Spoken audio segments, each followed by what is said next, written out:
The rich and famous often lead lives that most of us can only dream about. But sometimes celebrity life isn't everything it's cracked up to be. Sometimes they die. Keep watching for 6 tragic celebrity deaths with a dash of disastery humor. Paul Walker, actor and Hollywood heartthrob, died on November 30th, 2013, in a car accident that also claimed the lives of one other person, 1 concrete lamppost, and 2 trees. Walker was best known for his role as Brian O'Connor in the Fast and Furious movie franchise that ran out of decent plot variations after Tokyo Drift. At the time of his death, Walker was in the middle of filming Furious 7, the 111th installment in the infuriating franchise. Walker was riding shotgun in a Porsche Carrera GT, driven by his friend and business partner Roger Ramjet Rodas, who was doing 90 in a 45 zone. Witnesses state that Rodas was driving way too fucking fast and way too fucking furious when he lost control of the vehicle, slamming it into a lamppost. The car burst into flames, killing the pair instantly. The release of Furious 7 was pushed back, and Walker's twin brother Caleb was used as a stand-in so that the film could be completed. It is widely believed that Paul Walker probably fabricated the existence of a twin brother so he could fake his own death, which was the only way he could escape from his Fast and Furious contract, which, let's be real, had become plain embarrassing by this point. Shortly after his death, Wiz Khalifa and Charlie Puth commissioned a tribute song, See You Again, which is arguably better than all of the films in the entire fucking franchise put together. Kobe Bryant, NBA basketball superstar, died on January 26, 2020 in a helicopter accident that also claimed the lives of 8 others.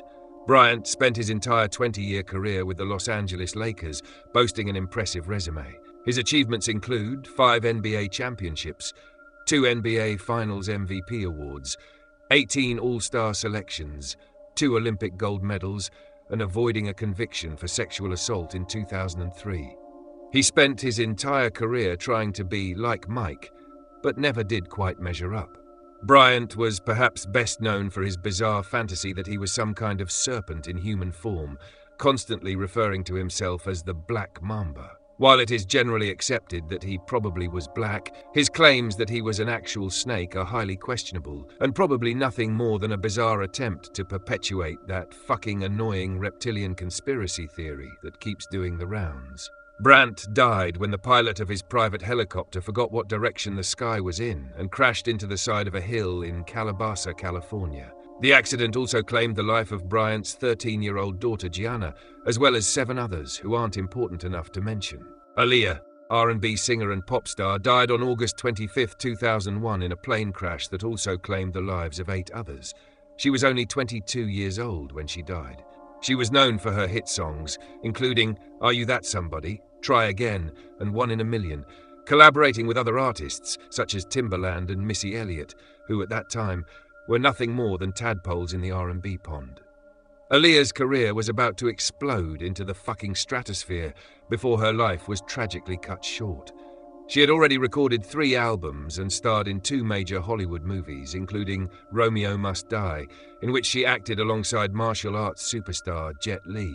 Unfortunately, Jet Li has about as much sex appeal as a bowl of cold porridge, somewhat hampering the film's success. However, Aaliyah's performance received generally favorable reviews from critics, as well as giving her mad hottie next door status among the general public. She was also known for her relationship and underage marriage with disgraced R&B icon R. Kelly. Kelly is currently serving a 30-year sentence in federal prison for a list of offenses that is longer than my, well, let's just say it's fucking long.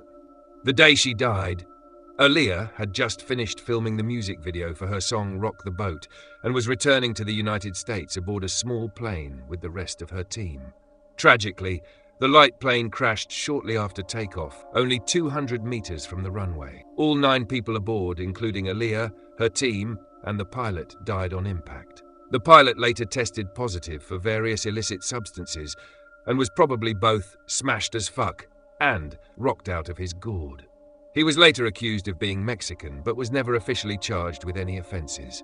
Aaliyah's legacy lives on after her death, with posthumous releases, including various R&B albums, as well as her movie, Queen of the Damned.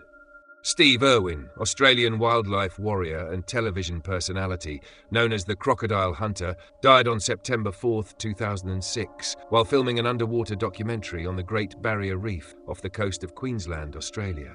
Irwin was known for his over-the-top Aussie accent and crocodile skin-tight stubbies, raising questions about his sexuality for years.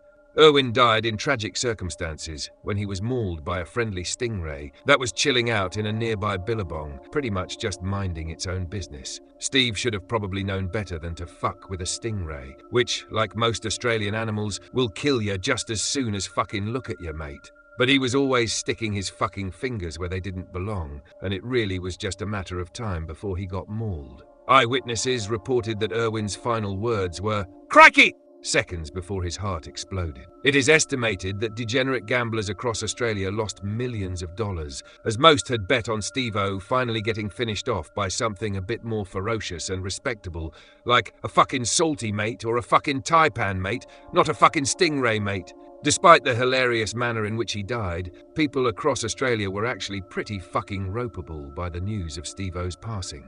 A notable exception was feminist Germaine Greer, who for some absurd reason thought it was a good time to criticize Steve Irwin and dance on his grave, cementing her status as the nation's most miserable old c***. Lisa Lopes, better known by her stage name Left Eye, from the best-selling girl group TLC, died on April 25, 2002 in a car accident in Honduras. She was only 30 years old when she died. TLC was one of the biggest girl groups in history, selling over 85 million records worldwide. They are known for their hits including No Scrubs, Waterfalls, Creep, and Unpretty.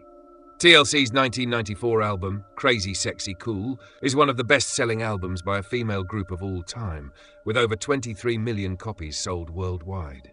Lopes was the main creative force behind TLC, who dominated the 90s R&B scene and was easily recognizable with her distinctive rap flow. Her fans loved her for her bold, outspoken nature and her presence in interviews, music videos, and on stage. She had a larger-than-life personality, and many dudes wanted to bang her. However, she was most famous for wearing a condom on her left eye, which became her signature "Why won't you pay attention to me, daddy" move. Tragically, Lopes died during a trip to Honduras where she was shooting a video for her film biography, which actually sounds kind of narcissistic. Official reports say that the day Lopes died, she was driving a rented SUV in La Ceiba, Honduras, when she swerved to avoid a truck. The vehicle rolled several times after hitting two trees. Lopes was not wearing a seatbelt and was thrown out of the car, dying instantly when her skull was crushed. There were unofficial reports that Lopes and her friends were probably totally shit-faced and trying to chase waterfalls, which is probably hood rat code for some stupid degenerate activity.